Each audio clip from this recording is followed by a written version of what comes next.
নাহমাদুহু ওয়া নুসাল্লি আলা রাসূলিহিল কারীম আম্মা বা'দ আউযু বিল্লাহি মিনাশ শাইতানির রাজীম বিসমিল্লাহির রহমানির রহিম।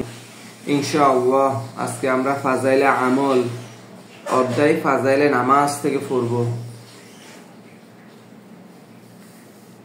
ফাজাইলে নামাজ অধ্যায় নামাজের গুরুত্ব।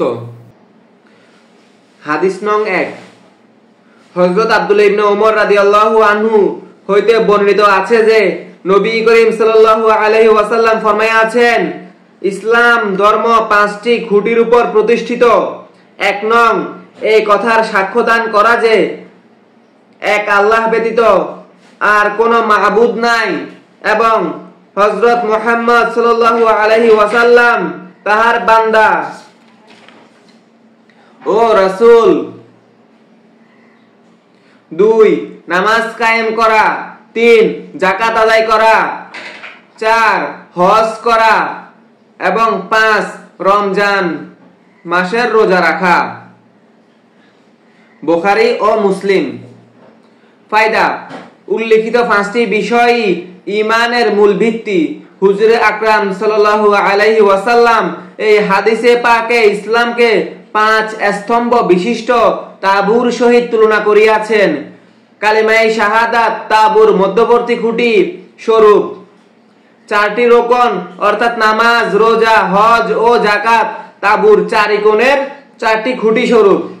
মধ্যবর্তী খুঁটি না থাকিলে তাঁবু স্থাপন করাই যায় না, আর মধ্যবর্তী খুঁটি স্থাপন হইয়া অপর 4টি যে কোনো একটির অভাব দেখা দিলে তাঁবু খাড়া হইয়া যাইবে সত্য, কিন্তু খুঁটিহীন কোণটি নিম্নমুখী ও ভুলন্টিত হইয়া পড়িবে।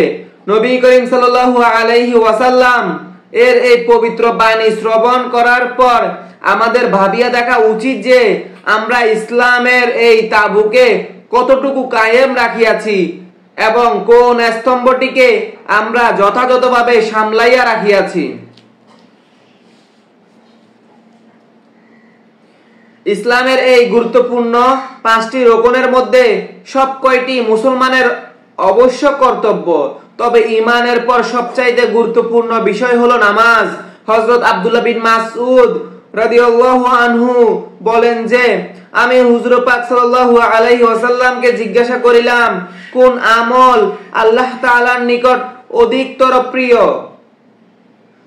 হুজুর সাল্লাল্লাহু আলাইহি ওয়াসাল্লাম ফরমাইলেন, নামাজ।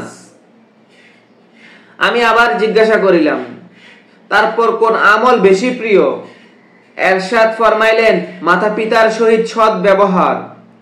তারপর কোন আমল জিজ্ঞাসা করিলে এরশাদ ফরমাইলেন, জিহাদ।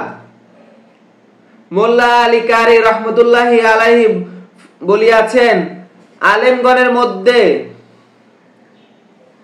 মোল্লা আলী কারি রহমতুল্লাহি আলাইহি বলিয়াছেন, আলেমগণের মতে এই হাদিস দ্বারা প্রমাণিত হয় যে ঈমানের পর নামাজই সবচাইতে গুরুত্বপূর্ণ বিষয়। অন্য হাদিসে বর্ণিত আছে, আল্লাহ তাআলার মনোনীত সর্বোত্তম আমল হইল নামাজ। অন্যান্য সহিহ হাদিস দ্বারা পরিষ্কারভাবে বর্ণিত আছে, তোমাদের আমল সমূহের মধ্যে নামাজই সর্বোত্তম। জামে সগীর গ্রন্থে হযরত সাওবান ইবনে ওমর, সালমা, আবু উমামা ও উবাদা রাদিয়াল্লাহু আনহুম হইতে উক্ত হাদিস বর্ণিত আছে যে সময় মতো নামাজ আদায় করা সর্বোত্তম আমল। হযরত ইবনে ওমর ও উম্মে ফারওয়া রাদিয়াল্লাহু আনহুম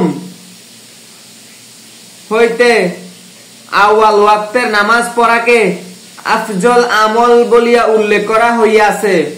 উক্ত হাদিস সমূহের মূল লক্ষ্য প্রায় একই স্বরূপ। আলহামদুলিল্লাহ, সুবহানাল্লাহ, সুবহানাল্লাহ।